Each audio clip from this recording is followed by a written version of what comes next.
we're talking lesson, we're starting module 2. So exciting. I was just telling Miss Coleman that up until this point in the year, 3rd and 4th grade do very similar things. So like when y'all close read, 4th grade's probably close reading. When y'all do a gist read, 4th grade's probably doing a gist read. When y'all do writing units, 4th grade's probably. This is the module where we actually deviate. So we're gonna spend some time today looking not just at this lesson, but like what this lesson sets us up for going into the module. Because this first lesson is an intro lesson. So it does have a text. We're gonna do some book talking with the text, but ultimately I want to look at where this lesson takes us, because that's really the point of this lesson. Spoiler alert. Okay, let's start with the text. Cute little why the frog has a long tongue. What literally happens in the story? Kicker.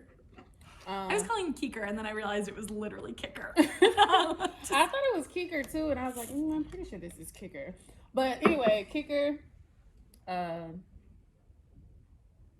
guess has a moment of insecurity, and then he finds something inside of himself to tell him that he can do something, and he actually does it really, really well, and teaches all the people that were teasing him how to do what he did really well. What did he do really well? Catch flies. How? With his long tongue. Long tongue. Anything you'd add, Mr. Daniels? No. Cool. Let's go paragraph by paragraph to identify what each paragraph, like what happens in the paragraph. So let's start with the first one. What happens here? What do we learn? Some background info. What's that? He lived in a blue mountain lake. Beautiful. He has smooth lime green skin, big black eyes that were rimmed in gold. When he was happy, his eyes closed into 2 straight solid gold lines. Weird detail. He was very smart and very kind, also very tiny. It's a lot of background information. If you were to choose one sentence that would encapsulate the most important thing we get from this sentence, from this paragraph, what would it be? But he's very smart, very kind, and very, very tiny. Yeah, that was also what I underlined. I think that's like, if you were to ask kids to gist this paragraph, that's what they have to know. He's smart, he's tiny, but he's smart. But he's tiny, but he's really smart. Let's do the same thing with paragraph 2. What's paragraph 2 mostly about? The contest, what it is. Yeah. And just his excitement for participating. Yep. Similarly, I was able to pull a sentence that summarized this paragraph, but I thought that summarizing this paragraph in my own words was actually better. He wanted to win this annual fly eating contest. I did also underline Keeker's Lake had a big fly catching contest, because if we were to point kids towards a detail, that would be one. That would be probably the most important in this paragraph. Okay. When we see lines of dialogue like this next paragraph, I do usually just smush it together into one giant paragraph. So what would you say this next section's about?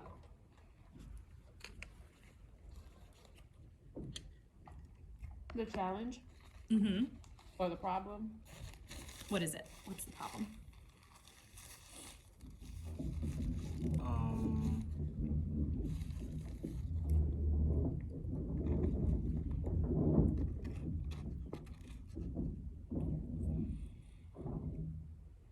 His mouth wasn't big enough to catch like he didn't know how to catch the flies.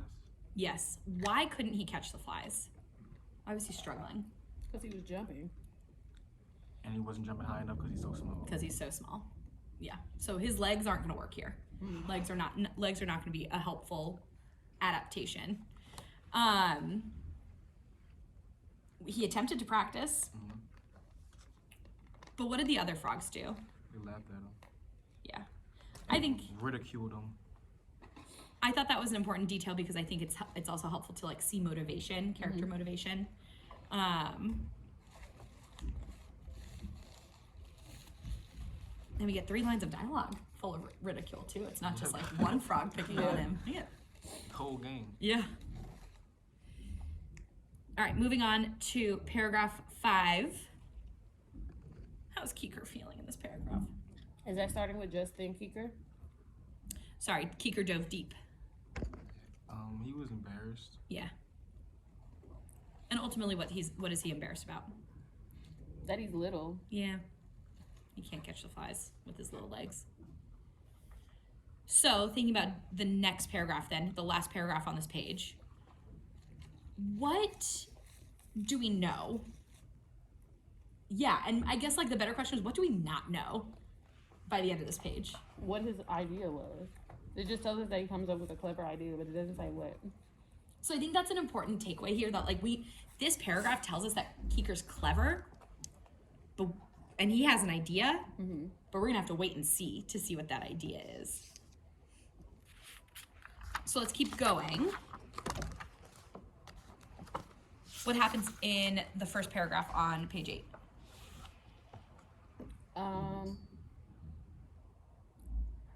So I was kind of confused on that one. Is it just telling us what the frogs are doing? Because I think what threw me off was like, there's no quotations, but when I read who would catch the most, I was reading it like somebody was saying this, like a commentator or narrator. Not a narrator. I think an unnamed narrator asks that question. Okay. An interruption? Yes. Is Tyson Evans with you? He's with Miss Tardy. Sorry, okay, thank you. You're welcome. I think I see that question as like a narrative device here to like keep the story going. I know. I thought that's an interesting choice that the author makes. Yeah. Okay. It seems like they're just describing how the frogs are getting ready for the contest. Big frogs, long legs, catching flies. Yeah. So then if we think about these next 3 tiny paragraphs together, what happens in these next 3 paragraphs? So the big frogs are doing their thing. Keeker's over here doing his thing. Just watch it. Way better than they're doing their thing. What does Keeker do? He shot his tongue out of his mouth and wrapped it around a startled fly. I love that detail. So I did underline that one because I think that's a key detail here. In terms of like, what is Keeker doing? Let's underline that together.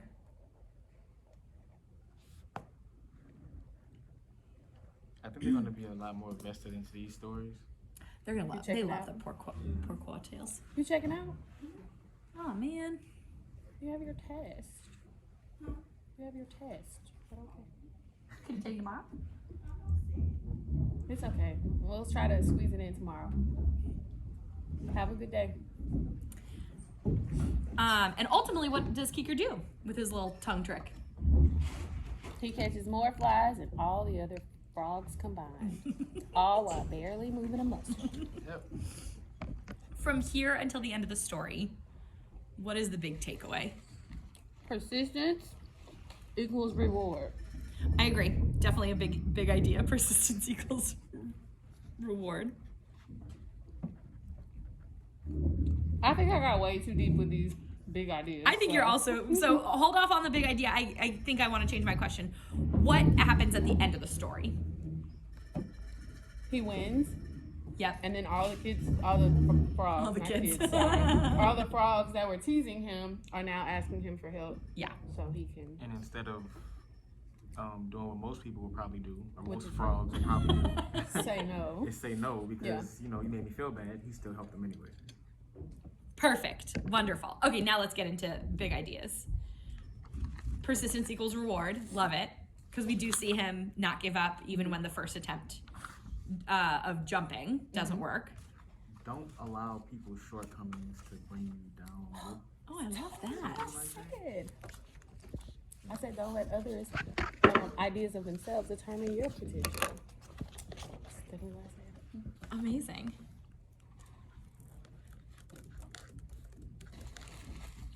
Because people do have a habit of doing that. Yes. Because they can't do something.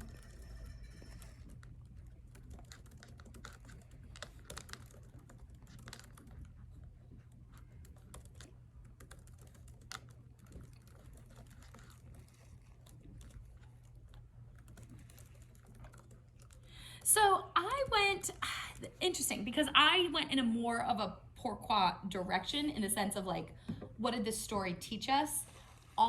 all frogs have long tongues because Oh. of one tiny frog's big idea. Oh. I think these are still the right big ideas. We were I went a thinking little too deep. specific though. I We don't. went too deep. And Okay. well, part of me is like, but maybe I went too specific because I think these are the big ideas. I think I went with like, what's the moral of the story? So that's the difference between a big idea and the moral of the story. Kind of. And Because that always messes me this up. is the difference between a theme and a lesson or a moral. In Okay. 4th grade, they have to remove the frog element from it. It has to be deep. It has to be persistence equals reward. Don't let others deter you from getting to your dreams. That's what a theme is. But when it comes to a lesson or a moral, a kid would be correct by saying all frogs have long tongues because of one tiny frog's big idea. Okay. Yeah. So good job pushing to excellence of the 4th grade level bar. Any other big ideas we want to encapsulate here? No. Let's dissect these 3 then. Where do we see evidence of persistence equals reward? It says on page 7, he dove under the water embarrassed. Mm-hmm. And then it goes on to say, oh, I guess he felt terribly sad would also be one because it has to, Yeah. okay, whatever. And then it says, just then, Kicker had an idea, a very clever idea. He knew now what he had to practice, and practice he did, day after day, working his muscles until he was strong and skilled. I think that part about practice is going to be super important if we're doing like persistence equals reward. Mm-hmm. And then where is it? Kicker won the contest, setting the record for the most flies caught ever. I think That's there's another piece of evidence in the last paragraph. The one before that? Oh, The you want very last one? paragraph.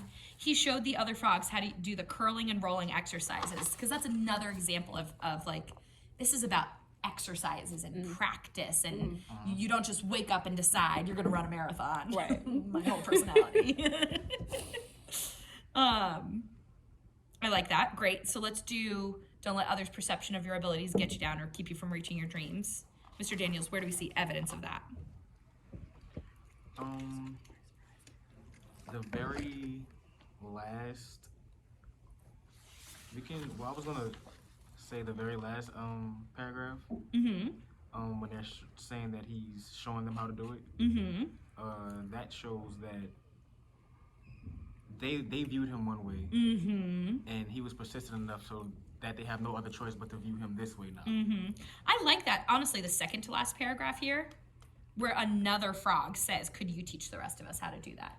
I think that like seeing another frog's change of heart is helpful in illustrating that. He didn't just push his So would it be- abilities onto them; they wanted him to. Yeah. Right. Would it be, if we're trying to see both parts of that big idea of not letting others, so they started off like all of the dialogue that Oh they yeah, gave when they were teasing them. and So I stuff. think that's where I would that, start, and then end. with, okay. Yeah. I think that's where I would direct kids if that's what we're pushing towards. Now, having said that, let's start to look a little more closely at this lesson now that we have a really good understanding of this text. What are the learning targets? They have to find the gist. Yep.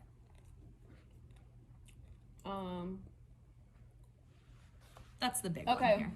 But it says pourquoi. What is that? I was like, what? A fable. I've never, okay. A fable. They use the French version.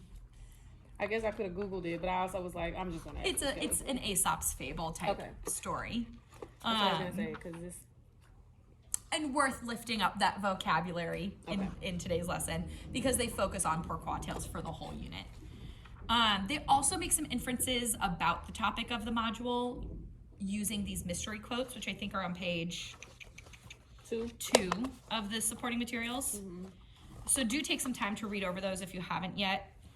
Essentially, the idea is that you pass these strips out to kids. The kids like popcorn them out. You could also just flash them on the board, in the slides. Be like, what do you? Tell the person next to you what you noticed about this, and just flash them through. And then when you get to the end of the quotes, what do you think we're studying? What's the topic of our module? That's the big activity there with the mystery quotes. Oh, and the other one was making inferences. Yes, based off the mystery quotes. Ultimately, what do kids do by the end of today's lesson? The graphic organizer. Yes. So how are they going to show that they demonstrate, how will kids show you that they fully understand this, why the frog has a long tongue story? How will they show you that they understand this story? The same thing we just did by going through each paragraph and identifying. Yeah, the really cool thing is, like, honestly, doing this book talk is basically doing the lesson. So the, like, easy transfer here is I actually don't think we need to spend too much more time looking at the lesson. I'm going to encourage you to do it because so that you feel fully prepared to teach this lesson. But the thinking we just did as adults going through this book talk, that's what we're going to do with kids. Great. So having said that, I'm going to take pictures of the exemplars before the lit group comes to visit. I wanted to look at, I know we're starting to run out of time, so quickly, let's look at how this lesson sets us up in the other lessons. If you join me on page 26, actually 24 of the teacher guide.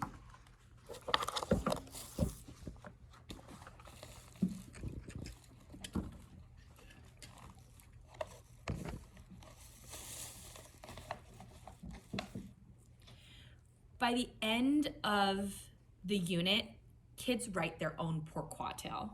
Pourquoi-tale. Pourquoi-tale. I was laughing. You good? It's a kid mask. Okay. They write their own pourquoi-tale. Turn the page with me to the lessons at a glance. In lesson 1, we launch our unit, but then you'll start to see in lessons 2 through 6, we are drafting a pourquoi-tale together as a class. However, while we're drafting that pourquoi-tale, we are also doing gist reads and close reads of other texts so that we are building background knowledge of our frog topic. So I also wrote, I did end up putting this in the pacing guide with the links. This from lesson 2 to lesson 6 is a class writing process. You are the author, kids are inputting information, but they're essentially watching you write a model pourquoi-tale. Okay. Because then we get to lesson 8 and kids start writing their own pourquoi-tale. So exciting. So they've done a group 1 together with you. Then they start writing their own. They have 1, 2, 3, 4 lessons, and I think we have a flex day in there too, to write their own pourquoi-tale. And then we finish the unit by writing another pourquoi-tale. Perfect. So kids are writing 3 pourquoi-tales. So there's 3 writing opportunities in this lesson. That's fun. They can dedicate one to me.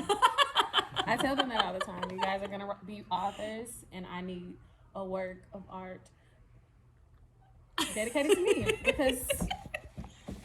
So then thinking about, like, being a little more meta, how does this lesson impact the lessons for the rest of this unit following? Well, they get to see what one looks like. Yes. And they get to dissect one. Yeah. Yep. With the guidance of us. And then I kind of read to lesson 2.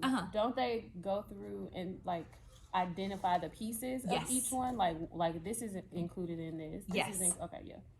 So. And then we start to apply that in a class writing. Yeah. And then they apply that in their own writing over several days. And then they do it in all right, you've got 60 minutes. Yeah. Write a pourquoi-tale. So exciting. That's gonna be so fun. It's a fun unit. It is. No, it really is. Is it? Okay. Yeah. This is a unit that I jumped in last year. Okay. It was really fun. I'm going to pause our filming because I think we have, the good news is, like, we do have a little bit more time until the lit group comes.